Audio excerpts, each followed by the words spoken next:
having to lie, I feel, is the saddest and the ugliest part of being a homosexual. When you have your first bad love experience, for instance, and you can't go to your brother or your sister and say, I'm hurting. For ages, queer people have done their best to live their lives despite facing discrimination. Hostility and discrimination against LGBTQ individuals is a well-established fact that continues to run across the globe. Many theories exist as to why homophobia has run rampant. As someone who supports such beliefs, and you'll hear something about how queer lifestyle seemingly runs afoul of their God, classic masculinity, or some other excuse. Then there are those who try to figure out why hatred exists, including a 1996 University of Georgia research paper which wrote, although the causes of homophobia are unclear, several psychoanalytic explanations have emerged from the idea of homophobia as an anxiety-based phenomenon. One psychoanalytic explanation is that anxiety about the possibility of being or becoming a homosexual may be a major factor in homophobia. No matter the case, discrimination continues. All the while, queer people continue to fight for their place in society and to a much lesser but equally important point in the cannabis industry. A slur once used against queer people, namely flamboyant men, was flamer. Thankfully, the name has been reclaimed as one of pride. Now, a pre-roll company founded by 3 queer men in Brooklyn hopes to further dismantle the hatred and empower a community, one that isn't exclusive to queer people.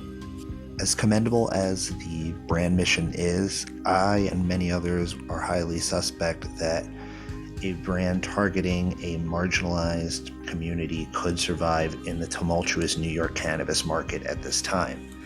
Instead of speculating behind a keyboard, I decided to go find out for myself firsthand, so I went to Flamer's launch party a few Fridays ago at Brooklyn's $3 Bill nightclub.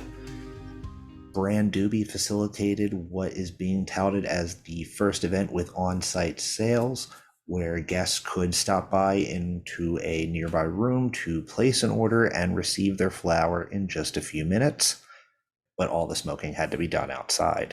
The festivities really started to kick off around midnight, eventually reaching over 500 throughout the course of the night, but long before the crowds could start to arrive, an exhibit outside was starting to grab attention. I went to my friend's art show, and there was this one installation of a car with a sort of like projection, and I thought it was sick. So that car, Khalil drove. Khalil's the third co-founder, and he drove it all the way across country. Like, that car has history.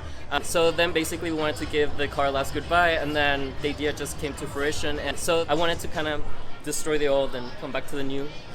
I asked Wyatt and Matias why they chose the name Flamer and how a Google search helped them along the way. I googled gay slurs, and Flamer popped up on the list, and we were like, that's it. We looked at the description. It's like kind of flamboyant. It was someone that stood out, but not necessarily out of like their sort of queer identity, more about like the way they express themselves as people. But it still was used under like a homophobic slur, just because of flamboyant still kind of has its connotations.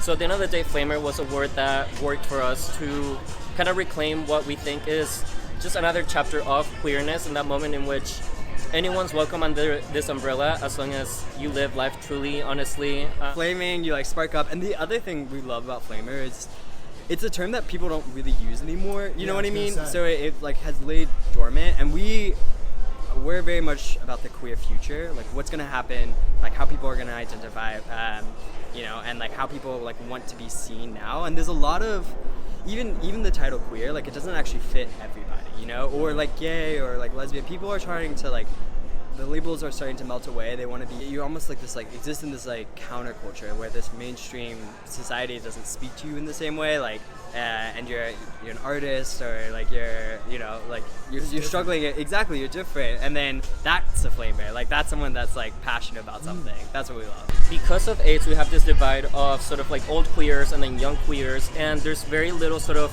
glue tying the two generations together.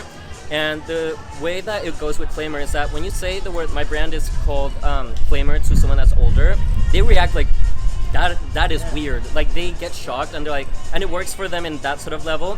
Whereas for people, say, I don't know, like Gen Z, or like just kind of like my friends, a lot of them don't know that word. A lot of people don't know the history of that word. So for them to kind of already kind of make positive associations with the word that truly was kind of lost in time due to AIDS, I think it's kind of creating this gap in which, not creating, closing the gap in which, like people are learning the history again. The co-owners tell me they're continuing the trend of reclaiming the Flamer slur and rebranding it as a community for all, queer or otherwise. It's bringing it into like where we're at now, and like it's we're now infusing it with new meaning. And honestly, like even that meaning's like not fully created. Like we are just getting started, so it's like what that becomes is still to be seen. But can a brand focused on such a niche community survive? Wyatt told me that he isn't concerned. The fucking problem with all these fucking brands is they're like, we appeal to everyone. It's like, no babe, you appeal to no one. Like, oh, we're gonna put a green leaf on our packaging. Like, who does that appeal to? Nobody. Like, you actually have to create something that like builds community out of it. And like, queer people smoke a shit ton of weed. You know, like even if 2.5 times more 2.5 times more likely. Queer people in the New York State make up about 10% of the population.